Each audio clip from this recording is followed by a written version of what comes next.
Delighted to welcome back on the show this man. It's been strongly rumoured that he's going to be facing Michael Bisping at UFC 204 for the world middleweight title for the second time. First of all, great to have you on, Mr. Dan Henderson. How are you keeping, my friend? I'm doing great. Just feeling good these days. Okay, let's cut to the chase. Obviously, the rumours are rife that you're going to be fighting Michael Bisping in the UK for the world title at UFC 204. Can you shed any more light into your conversations with the UFC and is this fight going to happen? Yeah, I believe it'll happen. I'm just not sure where. Yeah, but I think it's going to happen for sure in October. Nothing's been obviously signed off yet, as in fight contract. Not quite, I don't think, but I think it'll definitely happen, and I'm excited to get in there and hopefully do the same thing I did last time to him. One of the most memorable knockouts in UFC history. I think that's playing a lot on Michael's mind, obviously going into this fight. What are your thoughts on Michael winning that world title, and how did you assess his performance against Luke Rockhold? Well, obviously, not too many people gave him a chance to win, and including myself. I just, didn't think he would outpoint Luke, and Luke's in good shape, just like Michael usually is, and up till that fight, I just had never seen him have knockout power. He's, TKO'd a lot of guys by just pressuring and adding up a lot of punches, but, not a single punch like that. So, it's good to see that he's gotten better, and I think it surprised everybody, and mostly Luke Rockhold it surprised, but, that happens. Yeah. Did you think Michael had it in him, that knockout power? No, I didn't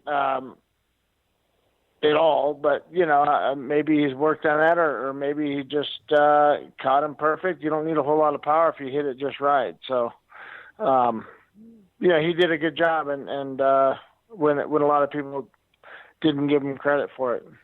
Obviously, it's been burning at Michael Bisping, the fact that you knocked him out in such incredible fashion at UFC 100. Do you think this is the reason why he's really does want this fight, to try and get one back over on you because of that humiliation at UFC 100?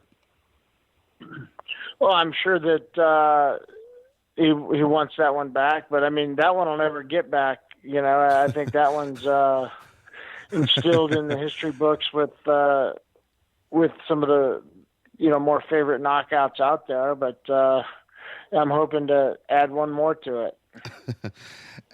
What do you think of Michael Bisping as a person? Because he's come out, obviously, last week. He was on, I think, with Luke Thomas and Luke Thomas's show on SB Nation, and he said, he basically went to town on you about the PED use, the TRT use in the past. What are your thoughts on him as a person? Yeah, I don't know. I just don't hear too highly of him and how he acts to regular people. He's kind of an asshole, but I don't know him that well as a person. I'm not fond of guys that have big mouths like that, but everybody's different and whatever. I just have no desire to hang out with a guy. Yeah.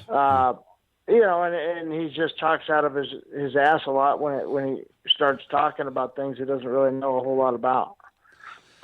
How much has changed, since Michael Bisping as a mixed martial artist from the time you guys fought until now? What do you think the main differences are going to be, going into this fight? Yeah, I'm sure that he's improved a lot in his overall MMA skills. As have I since then, and I think he's. The thing that he's always had is good cardio, good conditioning, and I need to make sure, just like the first fight, that was one of the things I focused on, was to make sure that my conditioning was there to be able to go every round and go every round hard. So that's going to be my main focus for this fight, as well as some specific tactics and game plan. So, he's by no means is he an easy opponent, or because I knocked him out before, it's going to automatically happen. It's up to me to make it happen, and I plan on doing everything in my power to beat his ass this time again. Are you worried? Do you give a shit basically what people think about you getting this title fight? We know Jacare has come out, Joel Romero has come out, and Luke Rockhold obviously protesting this decision to give you the title shot because you're not currently ranked. I didn't ask for it once. Yeah. Obviously, if somebody offers it to me, I'm going to give it. But this is a fight that came about because the fans asked for it in, so large of numbers that obviously the UFC listens to the fans. Dana White listens to the fans, and it didn't hurt that Michael Bisping was asking for the fight also. But I was questioning whether I was going to fight again at all. It might have been my last fight against Hector, and this opportunity came up, and I would for sure fight one more time, especially if it was for a title fight. There's no better way to end my career than to go out on top. So, I'm thankful for the fans to really voice their opinion and push for this fight, and I'm definitely going to make the most of it. Definitely, regardless of the results against Michael Bisping in Manchester or wherever the fight's going to be, is it going to be your final fight in the octagon? Yeah, absolutely. That is my plan, and win or lose, I have, I'm ready. I'm ready mentally to retire, and my body could still probably go another 2-3 years, but I put it through enough, and I'm ready to kind of take it a little bit easier, but still be involved in mixed martial arts to a different, doing something a little bit different than fighting. It's obviously very taxing on your family as well. Is that one of the main reasons that you're going to call it a day? Oh, that's a big part of it. I mean, that's all they've ever known. I've been fighting for so long before my kids were born. So, they've sacrificed things as well, and different vacations, because I had to cancel things that scheduling didn't quite work out. But it'll be nice to be able to plan vacations farther in advance from now on, and spend more time with my kids, and not have to be too tired and having to conserve my energy to go out and do things with them because I'm training. Definitely. Do you think Michael Bisping, and we see this a lot of times when guys are too emotionally invested into an opponent and into a fight, that it ultimately leads to their downfall? Do you think this is the case with Michael Bisping, that it could very much lead to his downfall in this fight? Well, I think there's that saying, be careful what you ask for, you might just get it, and this might be that thing with him. So I plan on making it that way. Like I said, he's a tough guy. He's somebody that you don't take lightly, and he's a tough guy to beat. But I think I'm a tougher, more dangerous guy. So I plan on beating him up. I know you fought obviously in Sweden. I was over at the fight. I spoke to you before that fight in Sweden. But you're going into the Lions Den here. It's more than likely going to be in Manchester, from what the rumours have said and have come out. How do you feel about that, stepping into the Lions Den, and probably a very vocal Manchester and hostile crowd?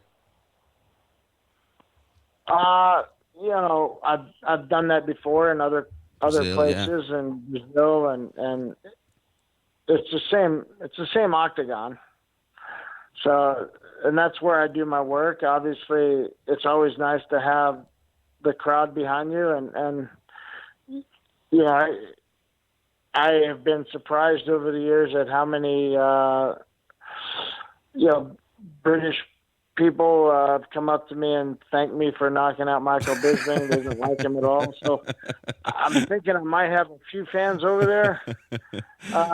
They're not all for him, but I'm guessing that the majority of the crowd will be hoping he wins, but I'll have to kind of make them upset for the night.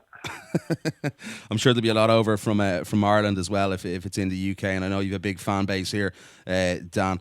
But when do you expect this fight to be signed off and made official? And is it going to be UFC 204? Is it going to be a pay-per-view in the United Kingdom?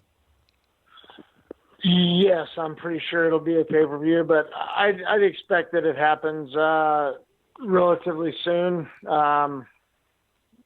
Possibly even within the next couple of days. Should be able to get it figured out. I'm waiting to hear the exact date and where and but I'm almost positive it will happen. There's no reason why it shouldn't at this point. Have they mentioned to you that it could be in a stadium? I think I've heard a number of things, but I believe, it could be in a stadium over there in Manchester. Okay, excellent stuff. Old Trafford or Manchester City? Am I pushing a bit too hard here? Did you hear Old Trafford mentioned? I did hear that name, but again, that was among other places, other cities, and even in the States, there was a couple mentioned. So, I'm waiting to hear when and where. Excellent stuff. Dan, just a couple of more things before I let you go. I really do appreciate the time. Just want to get your thoughts, obviously, the new UFC ownership. You're a guy who's been in the sport, involved with the UFC a long time and other organisations. Obviously, what are your thoughts on the sale of the UFC? Well, I think my thoughts are just like everyone else. And it's hard to believe that they were able to do what they did and sell the UFC for as much as they did. Yeah, crazy amount of money. Congrats to them for making so much money, or congrats to all the fighters that have helped them make that money over the years. Here. Just one final one for you. Any parting words for your pal Michael Bisping ahead of this fight in October? No, I mean I don't need to say anything to him. He's he'll feel it later. Brilliant stuff, Dan. Dan, I really do appreciate the time. Pleasure and an honour to talk to you again. I'm really looking forward to that fight, and hopefully I'll catch you over in Manchester for that fight. Really do appreciate the time, my friend. Absolutely, no problem at all. Thank you.